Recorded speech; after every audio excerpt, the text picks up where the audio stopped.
Beralih topik sepenuhnya.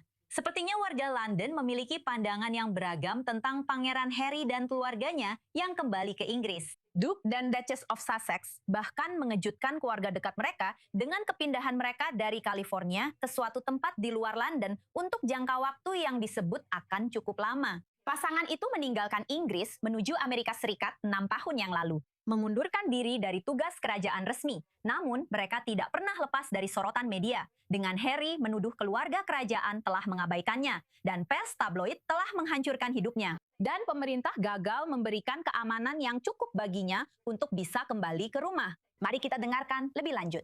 Mungkin masalah mereka adalah negara ini sudah cukup muak mendengar tentang perilaku mereka yang egois dan sudah jelas baik bagi orang Inggris maupun sekarang bagi orang Amerika. Mereka hanya mengejar uang. Mereka hanya mencoba mendapatkan sebanyak mungkin kontrak demi uang. Jadi saya fikir mereka merusak peluang mereka untuk tetap menjadi favorit ketika mereka pertama kali menikah dan sambutan terbuka yang mereka terima dari orang Inggris. Dan mereka telah merusaknya. Saya pikir Meghan telah bersikap rasis dan dirundung. Saya hanya ingin mereka hidup bahagia dan saya benar-benar sudah cukup. Saya tidak tahan lagi. Itu benar-benar membuat saya merasa mual, perundungan itu. Ya, jadi saya ingin mereka kembali dan saya ingin semua orang membiarkan mereka sendiri dan melakukan hal-hal baik. Maksud saya, siapapun bisa melakukan apa yang mereka mau, bukan? 2026.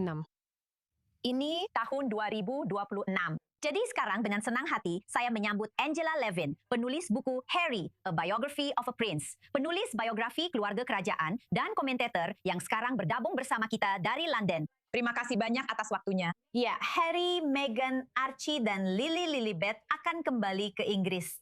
Apakah Anda pernah membayangkan hari ini akan tiba? Tidak, saya tetap berkomunikasi, tapi benar-benar tidak. Maksud saya, Meghan pernah berkata, saya tidak akan pernah menginjakkan kaki di negara itu lagi, bukan? Dan Harry berkata, saya tidak bisa membawa keluarga saya ke sana karena itu tidak aman. Jadi itu adalah dua hal yang kamu pegang erat-erat. Dan alih-alih benar-benar menyampaikannya dengan halus, kami ingin datang dan melihat bagaimana keadaannya. Tidak memberitahu raja sampai 3 hari sebelum mereka datang, tidak memberitahu siapapun, termasuk Pangeran William yang merupakan pewaris tahta. Dan jadi mereka bisa membuat semacam pesta dan membesar-besarkannya, membuat semua orang merasa, kamu tahu, bukankah mereka luar biasa? Itu tidak terjadi lagi. Kita semua sudah bosan dengan mereka. Saya bersama Harry selama 15 bulan dan saya sangat akrab dengannya. Saya pikir dia luar biasa. Lalu datanglah Meghan dan dia benar-benar menghancurkannya, saya khawatir. Saya tahu ini terdengar buruk, tapi dia wanita yang mengerikan. Orang-orang masih ingat saat dia memberi hormat ala bangsawan yang menghina dalam sebuah wawancara ketika dia mengejek keluarga kerajaan, keluarga, dan tentu saja ekspresi wajahnya. Itu sempat viral pada saat itu. Gambar itu tidak bisa dilupakan. Apa yang terjadi sekarang dengan tugas kerajaan mereka, bisa dibilang begitu? Mereka jelas sudah mundur dari peran resmi. Sekarang mereka kembali, apakah mereka tampaknya berpikir bisa kembali ke peran itu? Apakah itu mungkin terjadi? Ya, luar biasa. Bahwa hari ini, di hari pertama, mereka benar-benar ada di sana. Mereka sudah memberikan 2 perintah untuk pergi ke 2 perusahaan yang berbeda, kan? Mengejutkan. Tapi tidak ada yang akan memperhatikan mereka karena mereka sudah tidak ada hubungannya lagi dengan keluarga kerajaan. Mereka hanya melakukan apa yang ingin mereka lakukan, tapi mereka tidak bisa memberi perintah dan mereka sebenarnya tidak bisa melakukan apapun yang membuat orang lain harus mengikuti mereka. Tapi kamu harus sangat berhati-hati dengan mereka karena mereka sangat-sangat licik. Dan dengan sang raja, mereka memberinya, seperti yang sudah aku bilang, 3 hari. Dan seorang pria yang usianya sudah akhir 70-an yang masih menderita kanker, dia memang baik-baik saja, tapi dia masih punya kanker. Dia adalah pria yang suka melakukan segala sesuatu dengan hati-hati, merencanakan semuanya jauh-jauh hari. Alih-alih begitu, dia justru mendapat masalah besar ini. Semua anak-anak ini dan Harry akan datang, dan itu membuatmu merasa sangat canggung. Dan mereka menyukainya, kau tahu, mereka menginginkan itu. Mereka menginginkan hal-hal yang sulit dan membuat orang memikirkannya. Tapi aku rasa mereka akan menyadari bahwa Inggris tidak seperti yang mereka inginkan. Dan itu akan cukup sulit bagi mereka karena mereka sangat tidak populer. Mereka sangat tidak popular di Amerika. Dan sekarang mereka juga sangat tidak popular di Britania Raya karena orang-orang tidak suka betapa kasar mereka. benar-benar kasar.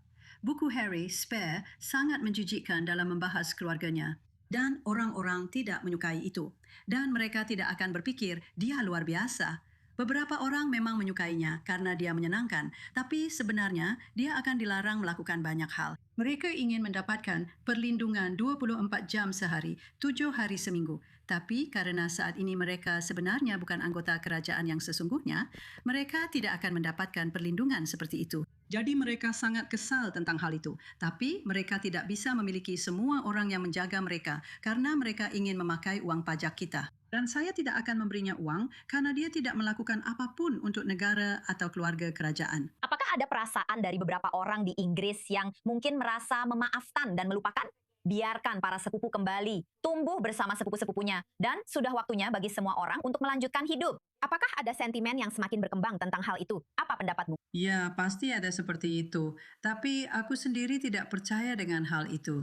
Menurutku, kekejaman yang dia lakukan terhadap keluarganya dan dia belum meminta maaf, Meghan juga belum meminta maaf. Dan menurutku sangat sulit bagi seseorang seperti Pangeran William yang diserang soal tubuhnya dan segala macam hal, juga tentang istrinya. Dan menurutku, ketika seseorang diserang oleh istrinya, maksudku diserang, tapi istrinya yang diserang, sangat sulit untuk merasa bahwa mereka luar biasa karena mereka sangat tidak menyenangkan terhadapnya. Ini adalah wanita luar biasa yang benar-benar menjaga William dan anak-anak. Dan tapi Meghan cemburu padanya, jadi dia selalu mencoba mengkritiknya. Atau dia akan melakukan sesuatu tepat sebelum dia sendiri melakukannya. Dan itu sangat tidak menyenangkan. Jadi aku tidak mencari seseorang yang akan melontarkan lelucon. Aku sebenarnya mencari seseorang yang peduli pada orang lain dan tidak menulis tentang mereka di buku hariannya di mana mereka bisa melihatnya selamanya. Ya, kita tunggu untuk melihat bagaimana semuanya berjalan. Jika mereka memang mendapatkan akhir bahagia mereka di Inggris, kita tunggu untuk melihat apa yang terjadi selanjutnya. Yang kita tahu adalah pers tabloid di sana pasti akan sangat senang. Angela Levin, langsung dari London, selalu menghargai waktumu. Terima kasih banyak sudah bersama kami di The Rundown.